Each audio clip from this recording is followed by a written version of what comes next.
अजिंक्य Maharashtra news, एका सामान्य माणसाची अनोखी सुरुवात.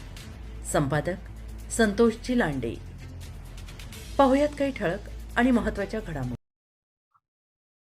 सचिव आणि अध्यक्ष आपण ज्या आहेत त्या संस्थेचे मत्स्य व्यवसाय मापेगाव या ठिकाणची जी संस्था आहे कार्यरत अनेक दिवसापासून जे आहे तर मासेमारी जे व्यवसाय करणारे जे आहेत तर त्यांचं मत आहे की आमच्यावरती उपासमारीची वेळ आली, आम्हाला जर तात्काळ परवाने जर नूतनीकरण करून जर दिले संस्थेच्या अध्यक्षांनी सचिवांनी तर हा व्यवसाय चालू होईल.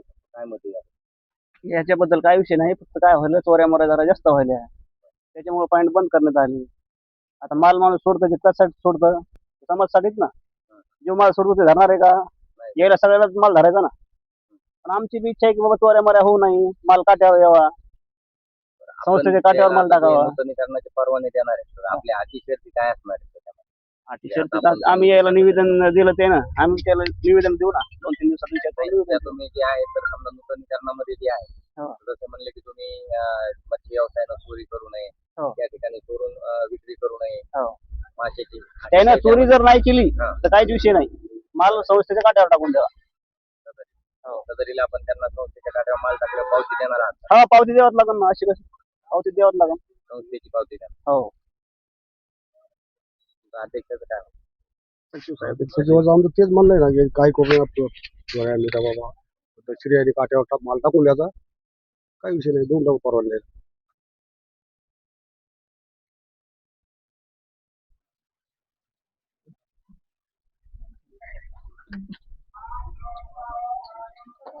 हे दोन्ही द्यायचे काय?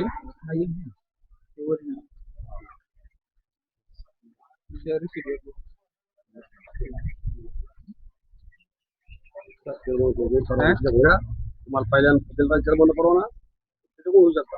तुमच्या दोघांच्या विचाराने चेअरमन साहेब, ज्या गेल्या वर्षी आपण ज्यांना परवाने दिलेले होते बर का, तर त्यांना आपण आता परवाने देणार आहात का? नंबर 1 माझ्या प्रश्नाचं फक्त उत्तर द्या. नंबर 1 चेअरमनला बोलवा, चेअरमनच्या आला चेअरमनच्या समितीपर्यंत त्याला परवाने देऊन टाकू. सचिव जे सचिव या नात्याने तुम्ही जे आहेत तर त्यांना आपण ही गोष्ट त्यांना सांगणार आहात का की सदरील जे आहे तर त्यांनी मत्स्य आयुक्ताकडे निवेदन दिलं, सदरील माझ्याकडे कार्यालयाला येऊन भेटलेत आणि पुढील प्रक्रिया जी आहे तर आपण राबवणार आहात का, आणि त्यांना परवाने किती दिवसात देणार आहात? मच्छीमारी येऊन केली तर देऊन टाकू. अनिकेत ना तिथले देऊ शकत नाही, बोलायले चुकून नाही. माझ्या पॉईंटला या परवाने द्यावं. अच्छा. आणि जर समजा ते पॉइंटला समजा आले नाही, परंतु तिथं काही मूलभूत ज्या सुविधा नाहीयेत, मोलमजुरासाठी सुविधा नसल्या कारणामुळे ते जे आहेत तर तिकडे राहत आहेत, तर म्हणजे यांना तुम्ही मूलभूत सुविधा म्हणजे देणार आहात का सचिव किंवा अध्यक्ष म्हणून? हा, नाही, पण शासनाचे नियम आहेत, जेव्हा तुम्ही मोलमजुरी जेव्हा करतात त्या ठिकाणी जे आहे तर सर्वस्वी कर्तव्य संस्थेचं असतं. पोट भरायचं होती या म्हणा, आपला पहिला दीडला देऊन टाकू परवाने. आज तुम्ही आता अध्यक्षाला तुम्ही बोलणार आहात का या संदर्भामध्ये? त्यांनी तुम्हाला निवेदन सदरील दिलेलं आहे, तुमची भेट सुद्धा घेतली. काय करते शासनाकडे सुद्धा तशी त्यांची मागणी आहे. तुम्ही शासनाकडे काय मागणी करणार आहात? तुम्ही काही सचिव म्हणून मागणी, अध्यक्ष सचिव म्हणून तुम्ही काही मागणी करणार आहात का? आम्ही त्यांनी जर पोट भरून आम्ही त्याला परवाने देऊ शकतो, वाकडीला शिवला परवाने देतोय. तुमची काय मागणी?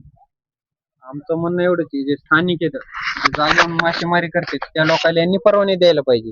आणि यांच्याकडे जे म्हणतात आतापर्यंत यांनी जे काट्यावर माल घेतला यांच्याकडे आणखीन कोणाला पावती दिलेली नाही ओरिजिनल मासेमारी करण्याबाबत. यांनी काट्यावर माल घेतला, कोणाचा किती घेतला, यांच्या तुमची मूळ जी रजिस्टर मागणी आहे तर म्हणजे पावत्याच्या संदर्भात आहे का खऱ्या अर्थानं की आता हे परवाने नूतनीकरण दिले पाहिजेत? समजा आताची जी मागणी आहे आमचं म्हणणं आहे परवाने देण्यात यावे आम्हाला. तात्काळ परवाने देण्यात यावे. तात्काळ परवाने देण्यात यावे.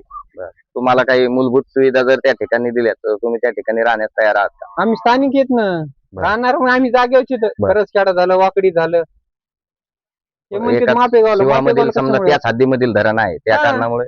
त्याच कारणामुळे आम्हाला तिथं स्थानिकला द्यावं. बोला, प्रत्येकाचं सांगा काय काय पद्धत. सर तिथं कमीत कमी आम्ही 15 ते 16 वर्षांनी राहतो. आता बेस्ट कोठे हे बांधलेले समजे, आणि तिथून कसं काय हलावा? रोडची सोय आहे, एखादा डिलिव्हरीचं काम आहे, दवाखान्याचं काम आहे, आणि हे कुठं आड रानात राहायचं म्हणजे कसं मुलाचं जमणार आम्हाला? शिक्षण हे त्या हो, शिक्षण हे संदर्भातल्या समजत सगळ्या आहे ना. सुविधा हा हो. नसल्यामुळे आणि यायचं काय म्हणणं आहे तुम्ही ठाणेचे नाहीत अहो डॅमच परभणी जिल्ह्यातला आहे ना, यायला परपरांत आणता यायला इथं आणि ठाणेचे लोक जमानत म्हणजे हे न्याय कोणचा आहे यायचा?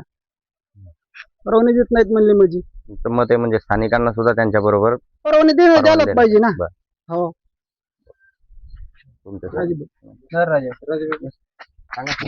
त्यांनी आपल्याला रितसर परवाने देण्यात यावे.